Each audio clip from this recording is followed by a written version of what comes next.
Welcome to I news. MLC కవితను చెడి చప్పుడు లేకుండా ఈడీ అరెస్టు చేసి ఢిల్లీకి తరలించడంతో ఆమె తండ్రి బీఆర్ఎస్ అధినేత కేసీఆర్ తీవ్ర మనస్తాపానికి గురయ్యారు.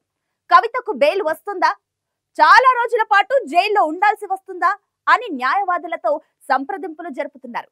లిక్కర్ స్కాములో కవితను అరెస్టు చేసినట్లే ఇతర కేసుల్లో కూడా ఇంకా తమ కుటుంబ సభ్యులను ఎవరినైనా అరెస్టు చేసే అవకాశం ఉందా అని అనుమానపడుతున్నారు. ప్రస్తుతం కవితను బయటకు తీసుకురావడంతో పాటు భవిష్యత్తులో ఎదురయ్యే పరిణామాలను దృష్టిలో పెట్టుకుని ఎలా వ్యవహరించాలన్న దానిపై మంతనాలు జరుపుతున్నట్లు సమాచారం. కేసీఆర్ ప్రస్తుతం గతంలో ఎన్నడూ లేనంత టెన్షన్ లో ఉన్నారని సన్నిహితులు చెబుతున్నారు. చేతిలో అధికారం లేకపోవడం కేసీఆర్ కు పెద్ద లోటుగా కనిపిస్తుందని వారు అంటున్నారు. మాజీ ముఖ్యమంత్రి బీఆర్ఎస్ అధినేత కేసీఆర్ తన జీవితంలో ఇప్పటి వరకు ఎన్నడూ అనుభవించని తీవ్రమైన దుఃఖాన్ని అనుభవించాల్సి వస్తుంది. ఉద్యమ నేతగా ముఖ్యమంత్రిగా ఉన్నంతకాలం అన్నీ తన చుట్టూనే తిరిగి ఇప్పుడు అన్ని ఎదురుతన్నే పరిస్థితి రావడాన్ని కేసీఆర్ తట్టుకోలేకపోతున్నారు. రాష్ట్రంలో అధికారం కోల్పోయిన 100 రోజులకి తన కూతురు ఎమ్మెల్సీ కవిత అరెస్టు కావడాన్ని ఆయన జీర్ణించుకోలేకపోతున్నారు. అంత అనూహ్యంగా కవిత అరెస్టు అవుతారని కేసీఆర్ ఊహించలేదని సన్నిహితులు చెబుతున్నారు. తాను సీఎంగా ఉన్నంతకాలం ఎలాగోలా కవితను అరెస్టు కాకుండా కాపాడగలిగానని, కానీ అధికారం లేకపోవడంతో అశక్తుడిగా మిగిలిపోవాల్సి వచ్చిందనే బాధ ఆయనలో కలిగిందని అంటున్నారు. ఈడీ అరెస్టు చేసిన కవితను వీలైనంత త్వరగా బెయిల్పై తీసుకువచ్చే ప్రయత్నాలు చేయాలని న్యాయవాదులను కేసీఆర్ కోరారు.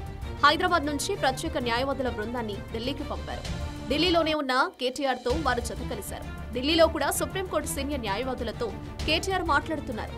కవితకు బెయిల్ తీసుకురావడానికి ఉన్న అన్ని మార్గాలను అన్వేషిస్తున్నారు. కవిత అరెస్టు తర్వాత పరిణామాలను కూడా కేసీఆర్ మదింపు చేసుకుంటున్నట్లు తెలిసింది. 1980 నుంచి రాజకీయాల్లో ఉన్న కేసీఆర్ నేటి వరకు ఇలాంటి పరిస్థితిని ఎదుర్కోలేదు. 1985 నుంచి ఏదో ఒక పదవిలో ఉంటూనే వస్తున్నారు. ఉద్యమ సమయంలో అరెస్ట్ అయిందే తప్ప అవినీతి కేసుల్లో తాను కానీ తన కుటుంబ సభ్యులు కానీ ఇంతవరకు ఎవరూ అరెస్టు కాలేదు. అలాంటిది ఇప్పుడు తన కూతురుపై చాలా తీవ్రమైన నేరారోపణలతో కేసులు నమోదు కావడం, అరెస్టు కావడం ఆయనకు జీర్ణం కావడం లేదు. కవిత అరెస్టుతోనే ఆగుతుందా?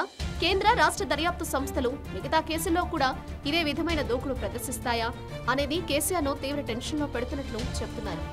రాష్ట్రంలో కొత్తగా ప్రభుత్వంలోకి వచ్చిన కాంగ్రెస్ పార్టీ ఇప్పటికే పలు అంశాల్లో విచారణలు జరుపుతోంది.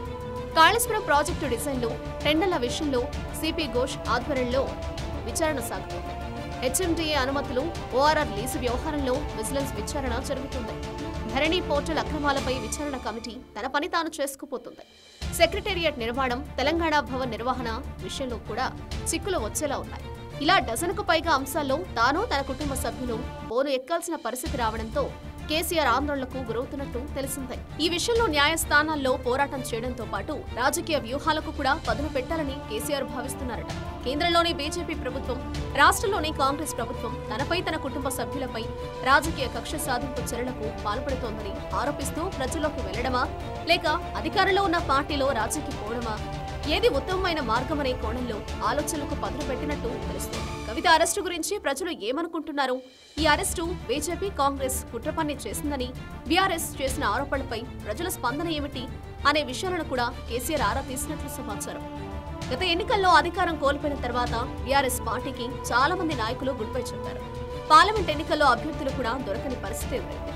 ఈ పరిస్థితుల్లో కేసులు, విచారణలు, అరెస్టులు ఎదుర్కోవాల్సి వస్తుంది. ఒకటి కాదు, రెండు కాదు, ఒకటేసారి తను, తన కుటుంబ సభ్యులు ఇన్ని రకాల కేసులు ఎదుర్కోవాల్సి రావడం మాత్రం కేసీఆర్ను తీవ్ర ఇబ్బంది పెడుతున్నట్లు తెలిసిందే.